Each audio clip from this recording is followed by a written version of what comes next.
The Red Cross movement started in 1859.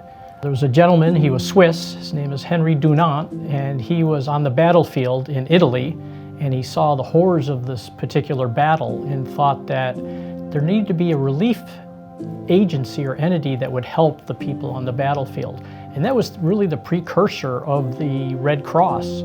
So let's fast forward about 20 years, and Clara Barton, an American, she had been working over in France, another war, and she saw and heard about this Red Cross movement and felt that that needed to happen in America as well. So we're coming in on 141 years of the American Red Cross's existence. The Arizona-New Mexico region is one of 50 regions scattered across the United States. We have about 40 paid staff. We have 1,800 volunteers in Arizona and New Mexico. So again, one can see that most of the work is done with the volunteers.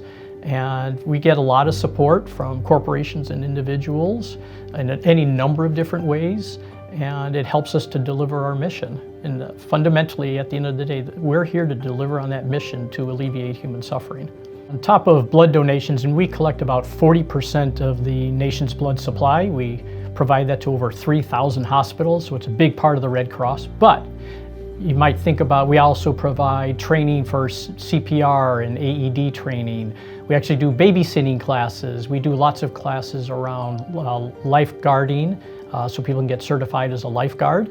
And when we go back, let's say, to the armed forces, we are congressionally mandated to provide emergency communication. So oftentimes, active service members, that's the first introduction they'll have to the Red Cross. And what we do is, if there is a tragedy or something that's gone on in the US and the service member needs to come back, and so we work with them and we help to bring that service member back to the US.